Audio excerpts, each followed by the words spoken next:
My name's Chris Adams Kalima. I'm from Zambia, and I have a testimony to share, things that I've gone through from childhood until I grew up. At a very tender age, I was taken to Tibet by the Buddhist monks that came to fetch me right there in Zambia. That was in the fulfillment of the vow my father made when he was studying in China. During the Federation of the British colony, my father was sent to China to go and study. He went as a Catholic there. Upon arriving there, he could not find Catholicism. He was converted to Buddhism. And when he was converted to Buddhism, he became so strong, so committed, but it was abiding that after 10 years, he was to return back home. So before he returned, they didn't want to lose him and also to lose the generation that was to come after him. They made him to stand in the temple and give a vow. And the vow that he gave was, when he returned back home to our country and get married, he made a vow that he was going to send his child, his son, to come and continue where he ended. The time he gave that vow, he was a young man. He had not yet married. So when he came back to our country, he married my mom after some years. They had their firstborn. It was a girl, so he could not do anything. The second born, the condition was to send the date, the month, and the year the child was born. So that was my brother Steve. They sent those details to China, and when they looked at the wheel of prophecy for the Buddhists, they were able to tell that he's not in line to be trained as a Buddhist monk. But they said he was going to prosper in the secular world. They had to wait again for some years. Then I was the third born. Then when I was born, the same details were sent. They replied and they said, at the age of 7, we'll come and pick him. But that information, Dad hid it from my mother. In the 7th year of my age, we saw visitors that came. 2 Buddhist monks came. Dad knew what was happening. It was the first day when Mom knew what Dad did when he was a young man studying in China. He opened up, and he was crying. And he told my mom that the vow he made had been holding him. He never had peace. Now, fulfilling this vow to him, it was like freedom had come. It was from that moment that at the age of 7, I was taken. They took me. Mom, I remember Mom cried so much. Mom didn't know what to do. I still remember very well how Mom could fall down, faint, cry, but nothing could stop Dad because it was a vow. So from there we went, arrived in India. We took a small plane to Tibet. Upon arrival in Tibet, we were picked there. And I don't know how many days we traveled because the vehicle that picked us, it was like kind of a container. I don't remember, I don't know exactly. But when, after a period of driving, we came to a place where the vehicle couldn't, we came out, we came to the foot of the Himalayan mountains. There was no road anymore. And now from there, the monks that came to pick me, we walked a distance in the bush, then they found a small hut, which they call the station. And the journey now going to the monastery was starting 4 in the morning up to 8 p.m. walking.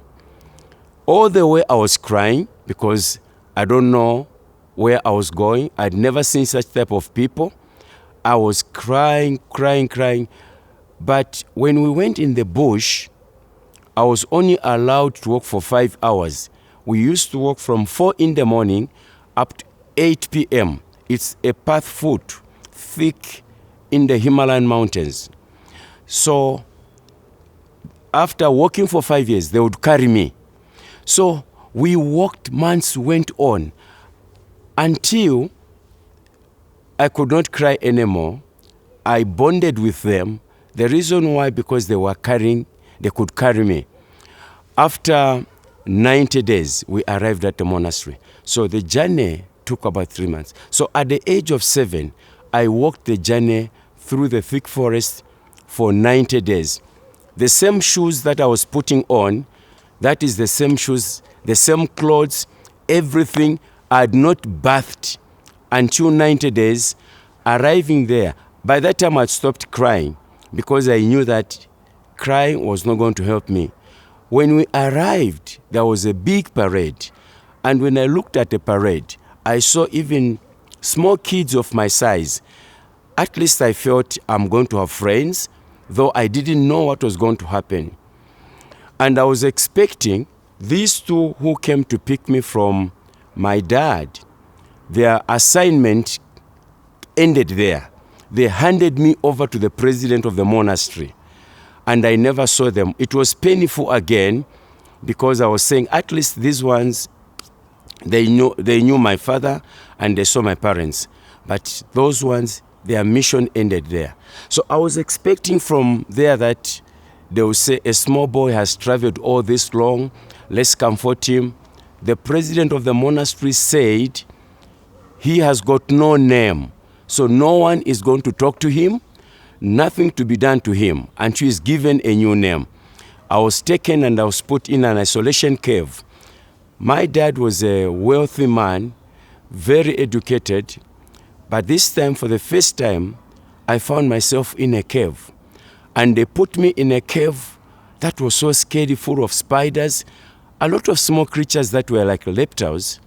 I was crying continuously. Then they had to wait for 7 days. Then the gods at the monastery finally had a name for me. It's when they took me out from there. Then I went on the parade.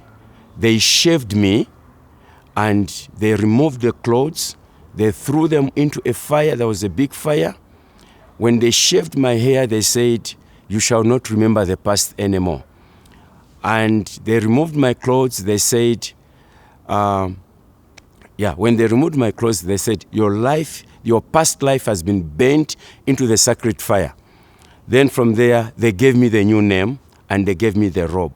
It was the moment they gave me the robe that the memory of my father and my mother and dad was cleared. I felt like I was born there. I just felt the atmosphere. I loved the atmosphere. But they said, you cannot be trained with anything. You grew up into a secular world. I was just at the age of 7. They said, he is not disciplined. Now that was the most painful thing that I went through, still at the age of 7. They took me now in an isolation cave where I was isolated alone, where I stayed in that cave for 2 years. And in that 2 years, they taught me discipline and the language. So after 2 years, it's when I was qualified now to join and to be taught the teachings of Buddhism. I went into stages until I became a chela. Now I became like somebody who was ready to be trained for higher things. Then from a chela, I went to the school of Kashiki where I was trained the mysteries, things that have not been revealed to the outside world. So it was at that moment I never knew and what was happening at the monastery. So they trained me vigorously for 7 years. So after being trained plus the 2 years there, that makes it 9. The 10th year, one day I was told that you've been chosen to go and pass through the death tunnel. I never understood what it meant. So they led me to where the tunnel of death was. There were 2 old monks that by that time each they were 150 years who were guarding the entrance going to entering the death tunnel. Then on this side, there was a rock where they were writing the names. And they were writing the names of the first monk who entered there. And what had happened some years ago, there was a celestial master that lived there. But after staying for many, many years, he told them that he was tired to be in the same body. He wanted to go and live in the planets. And since he was a celestial master, the master of all spiritual things, the knowledge and the power he had was needed at the monastery. But he gave them the condition that if this power was to return back at the monastery, the one who was to pass through the tunnel of death and come out alive was going to restore him. So the first monk was trained for 10 years, special skills. Went through there, he couldn't. After 10 years, they trained again. So the moment I arrived there, there were 75 monks that had gone through there. It was now 750 years. They were still trying to restore that celestial master. I became number 76. I was told that when you go in, you don't touch anything, you don't eat anything, you don't scream, you don't retreat. You keep on going. So I entered. By the time I entered there, I was now 14 years. Then I went through the tunnel of death. The tunnel of death is not like a spiritual thing. It's a real tunnel, but occupied by spiritual, demonic things inside there. So it took me 6 months for me to find an outlet. After 6 months, I came out. So when I came out after 6 months, I restored the celestial master. So upon restoring the celestial master, I obtained the highest level at the monastery. I obtained the level that I was above even the president of the monastery, so that they could not keep me at the monastery anymore. Because my level, there's no way they could have made me to become the president. I was a celestial master. The celestial master is more than even the president.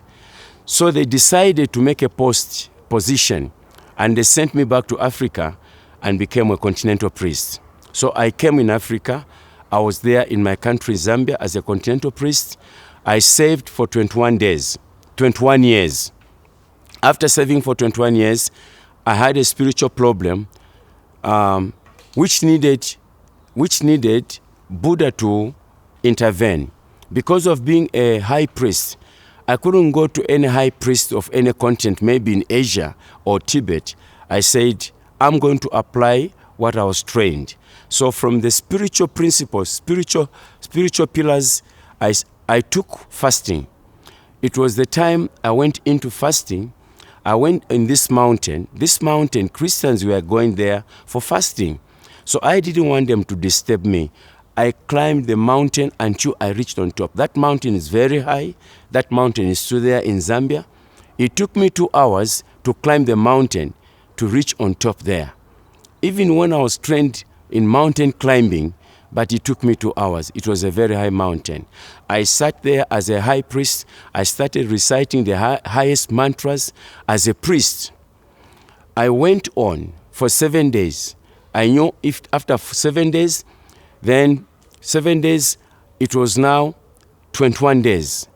On the 18th day, I was so weak, my skin was ripping out, I became blind. I became so desperate for water.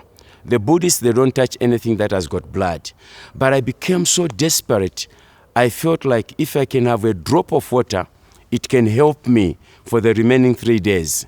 So I have a scar here. I took a stone, I cut myself. I was looking for blood. That if I can just put something to swallow, it will help me. But because I stayed for a long time without water, there was just the white skin. Then from there I became blind. Then that was on the 18th day. Then on the 19th day, for the first time, fear came. The first thing they taught me at the monastery was to remove fear in any threatening situation. So fear came. I said, but what if nothing happens. But on the 21st, I was so surprised. I saw something red passing. I said, oh, I can see. But I was not excited what I saw because I was expecting to see something different. But I said, but I can see. It was at that moment I felt on my right shoulder. I was leaning on the stone on top there. It was burning me during the day. But it was too early. It was in the morning. And I knew that this time it cannot burn me. So the heat continues to increase. In my desperate situation, I had to check. When I looked behind, I found myself, I was leaning on a wooden pole. So I got surprised. I said, I've been here for 21 days. Where has the wooden pole come from? So when I lifted up my eyes, I found that I was leaning on a cross. And where the cross reaches there was blood. I could see that is blood and that is the liquid. And I was wondering, how come the liquid is there and it's not falling? It was when I was still wondering, the blood came, I was underneath. The blood came from the cross, came and hit me right on top here. You know, as a priest, there's some dots here that they give you to show the rank. So they were on top of me here. So the blood came straight and hit me there. I was finished in that 14 days, no water. I was thin. I didn't even have the strength to lift up my body. But when the blood of Jesus came and hit me, I still remember how I jumped.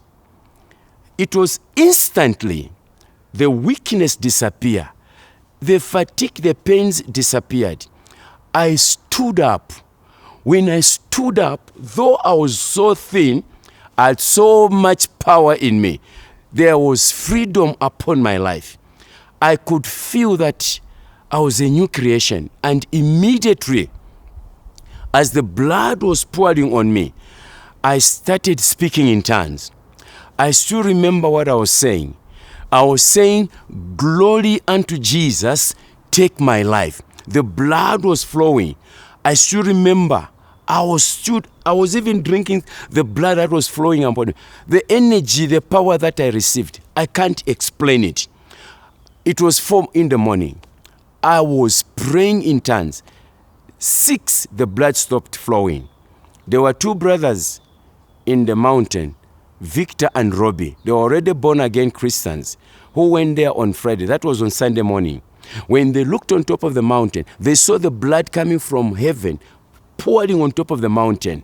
They were already elders. They came climbing on top of the mountain and they found me. They didn't see the cross. But when the blood came, there was no introduction for somebody to introduce me to say, this blood is not the blood for an animal or a blood of anything. It's the blood of the Messiah. The moment the blood of Jesus hit me, I got delivered in a fraction of a second. And because the spirit man knows who God is, immediately I started speaking in tongues. And I knew, even when I was not introduced to Jesus, I was saying, glory unto Jesus. Even where that prayer came from, it's the spirit that came upon me. I was crying, I was saying, glory unto Jesus, take my life. And I was praying. So Jesus, when he appears, you don't need anybody to introduce you to.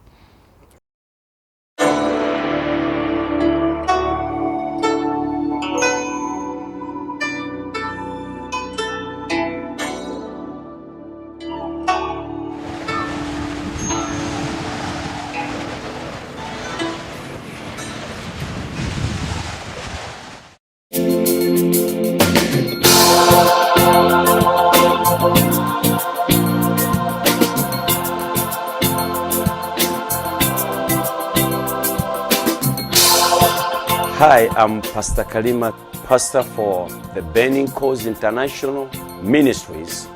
I'm so excited to introduce the new book, From the Death Tunnel to the Cross of Jesus Christ.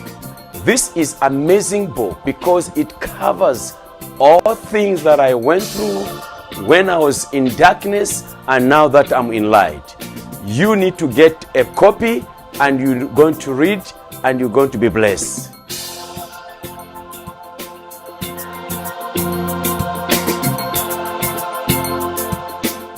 From the death tunnel to the cross of Jesus Christ is the journey of Pastor Kalima's life. From childhood, where he was raised by the Buddhist monks in Tibet, the highest level for a monk was to pass through the death tunnel. After 21 years as a Buddhist priest, he had an encounter with Jesus himself and was instantly delivered and completely set free. He is a living testimony of just how far the mercies and grace of God will reach. You can get your copy of this amazing story in his new book from Amazon.com. Type in Chris Kalima and look for the book with the title, From the Death Tunnel to the Cross of Jesus Christ. You can learn more about Pastor Kalima on his website, burningcoals.org. God bless you.